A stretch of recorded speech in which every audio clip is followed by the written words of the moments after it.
Here are my 6 tips to help you look like your favorite anime character. Now we all know that there are plenty of characters that are just absolutely ripped in manga, anime, DC, Marvel, whatever you can find some really ripped characters as we found out on this channel. And this video is intended for those of you who may be newer on your fitness journey or maybe haven't even started yet. And that's totally fine. I've been a personal trainer for over 10 years now, and these are a few of my tips that I've learned working with all of my clients to help them get in the best shape of their life, and maybe they'll help you out as well. So tip number 1 is to know your goal. Is your goal to look like a character like Superman or Batman, something like that? If you have a goal in mind, it's going to be easier to strive towards that. Now, this may not mean that you're actually going to look like Baki, but if you know the goals that you're striving for, you're going to be able to look more and more like that. Of course, given your genetics and your training. So with goals, let's break those down just a little bit more. We have long-term goals and we have short-term goals. The long-term goal would be the character or the body style that you're wanting to go for, and that could take years to achieve. The short-term goals are when you divide that long-term goal into small mini goals. So that could be a daily goal, a weekly goal, a monthly goal, whatever it could be, as long as it's something shorter leading into your long-term vision. So if one of your long-term goals is to say create bigger biceps, then what you need to do is have several mesocycles where you're working on those biceps,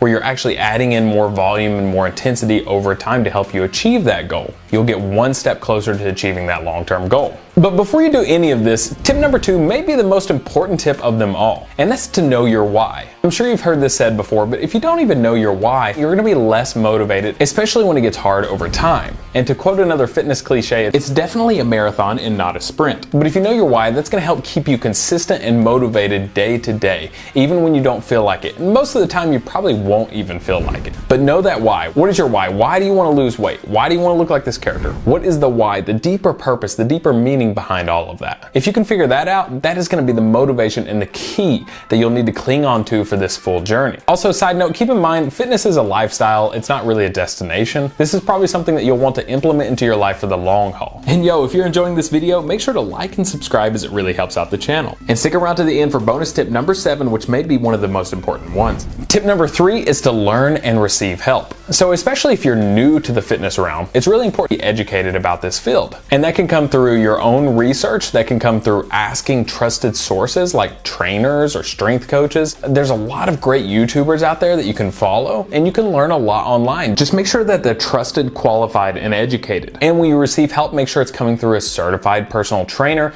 or someone that has more years of experience than yourself. And this leads us into tip number 4, which is to track where you've been. To get to where you're going, it's really important to know where you've been. I'm full of cliches today.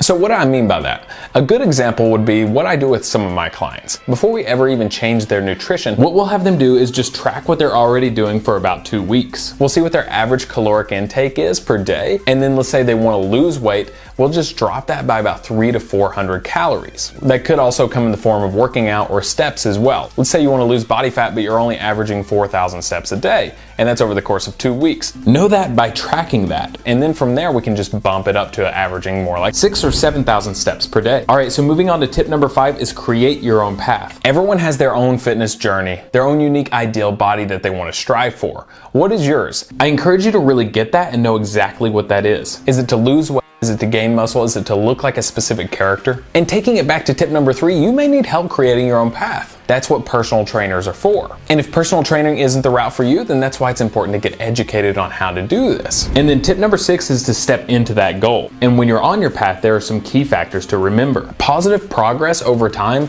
consistency is better than intensity and perfection. It's always gonna be better off for the person that's getting easier, consistent workouts than the person that's getting more intense, inconsistent workouts. And now on to the bonus tip number 7, which may be one of the most important ones, is to track your current path. This is one of the tips that most people actually forget to do. Make sure that with your workout program, you're tracking your sets, reps, weights, the specific exercises that you're doing. That way you'll know your volume over time and you'll be able to see the progression that you're making. That could also come in the form of like body measurements or pictures, like before and after pictures. Whatever it is, make sure you're tracking your progress. And trust me, as you start on this journey and the deeper into it you get, the more you're gonna wish you had started tracking your progress from the beginning. One of my favorite things is to go back to the beginning of a client's journey and see how far they've come over time. That could just be over the course of a few months or a few years. And side note, that's something you should be doing in everyday life anyway. That's what journals are for. Track the good and the bad days. And over time, you'll be really impressed to see how far you've come. So these are my 7 tips to help you get started on your journey to looking like your favorite character. Let me know what fitness questions you have in the comments below. I'll try to either get to them in the comments or maybe even answer them in a future video. Make sure to like and subscribe for more content like this, and I'll catch you in the next video.